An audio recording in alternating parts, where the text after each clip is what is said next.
dalam video ini kita akan lihat berkenaan dengan topik yang seterusnya, iaitu kehidupan dan juga kematian bagi bintang.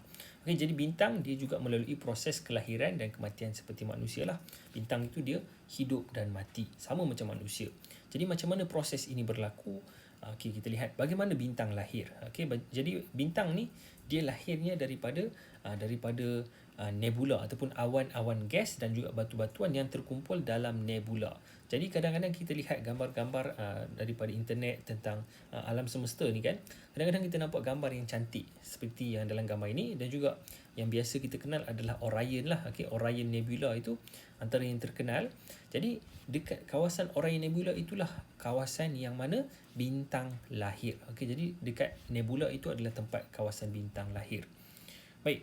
Jadi macam mana dia lahir adalah bila batu-batu ini, bila dia sangat banyak, okey, kalau kita lihat Orion Nebula itu sangat-sangat besar, dan bila dia ada banyak debu dan gas, dan setiap debu gas ini dia mempunyai jisim, dia mempunyai graviti. Jadi dia akan tarik antara satu sama lain. Okey, proses ini akan memakan masa berjuta-juta tahun lah. Dia bukannya mudah kerana batu-batu ini jisimnya sangat kecil, malah lagi kecil daripada kita sendiri. Okey, ada yang kadang-kadang satu hidrogen saja, satu atom, tapi dia masih menarik antara satu sama lain.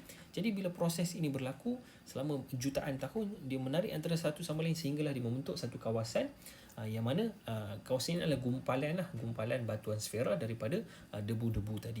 Jadi proses ini, graviti setiap batu itu, okey, dan awan menarik antara satu sama lain sehingga membentuk gumpalan batuan sfera yang disebut sebagai protobintang ataupun protostar. Okey, jadi protobintang ini adalah bila batu-batuan ini dia bercantum antara satu sama lain sehinggalah bila dia bercantum itu dia akan berlanggar, dan bila dia berlanggar dia akan menghasilkan tekanan ataupun haba, okey, daripada pelanggaran tersebut.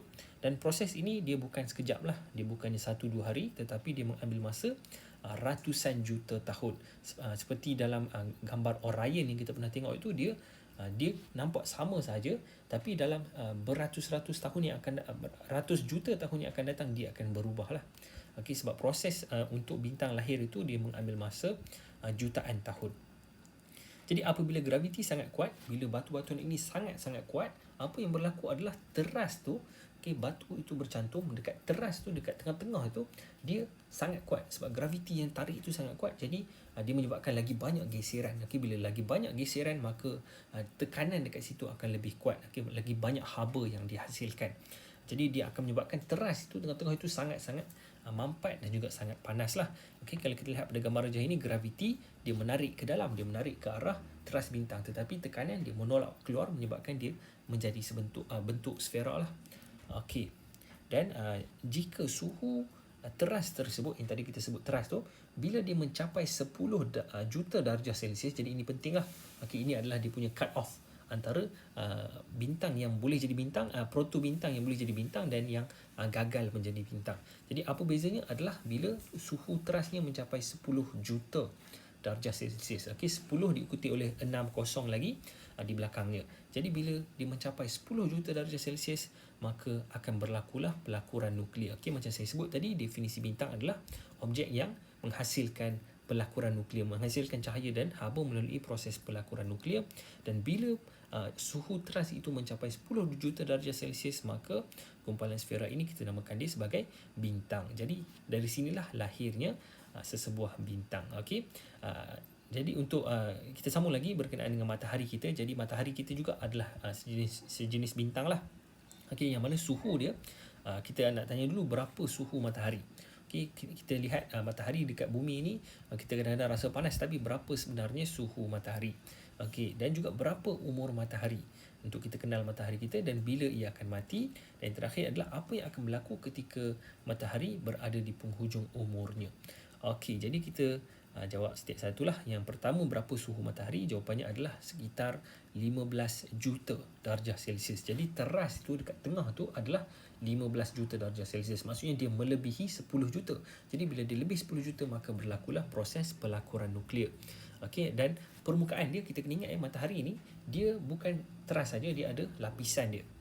Jadi dekat tengah-tengah itu yang kita panggil sebagai teras, suhunya 15 juta darjah Celsius, manakala dekat bahagian luar itu, iaitu dekat permukaan dia, adalah sekitar 5,000. Jadi beza banyak 5,000 dengan 15 juta. darjah Celsius. Okay, sebab itu dia boleh berlaku banyak proses dekat dalam matahari sebab berbeza suhu dia. Okey, jadi tadi kita tanya berapa umur matahari, jawapannya adalah sekitar 4.6 bilion tahun lah. Okey, umur dia lah. Macam mana kita boleh tahu? Kita tengok macam-macam cara lah. Kita tengok daripada batuan-batuan di bumi. Kita boleh tengok juga berapa banyak proses pelakuran yang berlaku di matahari dan banyak lagi kaedah yang lain. Okey, dan matahari kita jangka dia akan mati selepas 5.4 bilion tahun. Maksudnya sekitar 5.4 bilion tahun akan datang, kita jangka matahari ini dia akan matilah. Okey. Jadi kalau kita tambahkan umur sekarang dan juga bila dia akan mati, kalau kita tambah kita akan dapat 10 bilion tahun. Jadi sekitar 10 bilion tahun lah umur matahari tersebut dia daripada lahir hinggalah dia mati. Okey. Jadi untuk video seterusnya kita akan lihat berkenaan dengan kematian bintang. Jadi jumpa lagi lah. Okay, jangan lupa untuk subscribe dan like video ini. Dan kalau ada apa-apa soalan boleh tuliskan di ruangan komen di bawah.